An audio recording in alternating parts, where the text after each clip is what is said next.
আসসালামু আলাইকুম ওয়া রাহমাতুল্লাহি ওয়া বারাকাতুহু। আমি মুস্তাফিজুর রহমান চৌধুরী তানভীর, প্রাক্তন ছাত্র সংসদের president, York college, the city university of new York.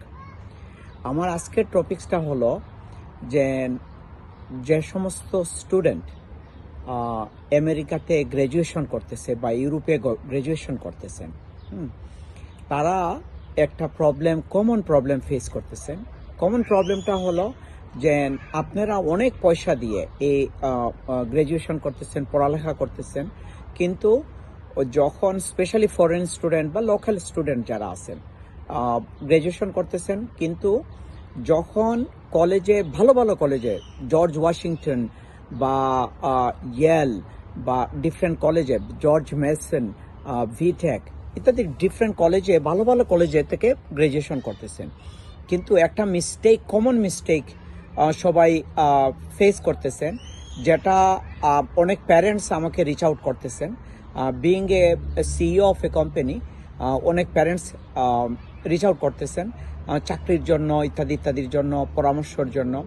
তো কমন প্রবলেম সেটা হলো যে ডিউরিং দ্যাট মানে যখন গ্র্যাজুয়েশনের সময়, ওই সময় এই স্টুডেন্টগুলা বাইরে চাকরি করতেছে, অন্য কোনো চাকরি করতেছে, অথবা for what ever the reason তারা কলেজে যে বিভিন্ন জব ফেয়ার হইতেছে, ওই জব ফেয়ারগুলা মিস করতেছে। ক্যারিয়ার সেন্টারের সাথে যোগাযোগ থাকে না, এবং ইন্টার্নশিপ করে না। যদি ইন্টার্নশিপ আপনি না করেন বা ক্যারিয়ার সেন্টারের সাথে যোগাযোগ না থাকে, অথবা জব ফেয়ারের সময় যদি ওই ছেলেটা বা ওই মেয়েটা যদি নিজেকে সেল করতে না পারে, তাহলে কিন্তু পরে জব পাওয়াটা টাফ হয়। কেন টাফ হয়? যেমন যাদেরকে নেওয়ার তারা অলরেডি মানে ওই যে ফার্স্ট জব হিসাবে তারা হায়ার হয়ে যায়। ওই যে ডিউরিং মানে ক্যাম্পাস ভিজিটের সময় বিভিন্ন কোম্পানি ক্যাম্পাস থেকে হায়ার করে নেয়, অথবা ডিউরিং দ্য টাইম অফ ইন্টার্নশিপের সময় হায়ার করে নেয়। কিন্তু যারা এটা মিস করে তারা কিন্তু ট্রেন মিস করে ফেলে, এবং এই ট্রেন একবার মিস করলে অনেক কষ্ট করতে হয় আর একটা জব পাওয়ার জন্য। অনেক সময় এটা হয় যে জবের মধ্যে ওই যে রেজুমের মধ্যে অনেক কিছু 6-9 করতে হয়।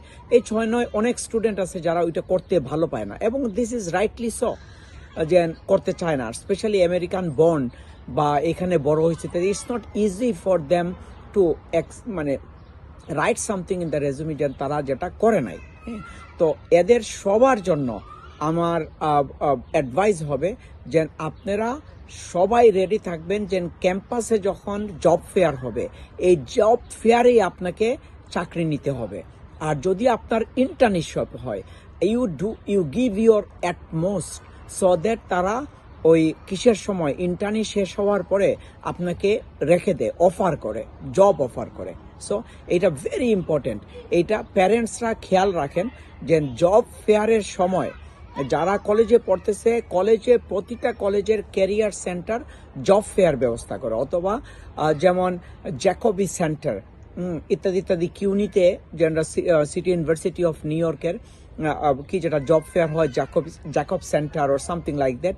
তো ওই জব ফেয়ারগুলোতে নিজেকে সেল করতে হবে, নিজের একটা ইমপ্রেসিভ রেজুমি গ্র্যাজুয়েশনের আগেই বানাইতে হবে, এবং ওই রেজুমি অনুযায়ী নিজেকে প্রিপেয়ার করতে হবে।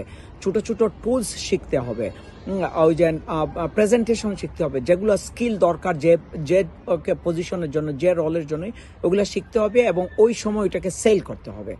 তো যদি এটা করতে না পারেন, তাহলে আপনাকে অনেক কষ্ট করতে হবে। আপনি জব খুঁজবেন, জব পাবেন না, ফার্স্ট্রেটেড হয়ে যাবেন, ইত্যাদি।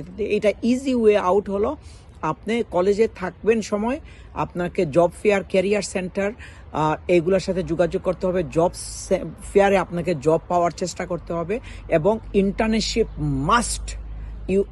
You must do your internship. 1, 2, 3টা ইন্টার্নশিপ করবেন, এবং ডিউরিং দ্যাট টাইম যখন কাজ করবেন, কাজটা আপনার গ্র্যাজুয়েশনের পরে যে জব করবেন ওইটা রিলেটেড করবেন।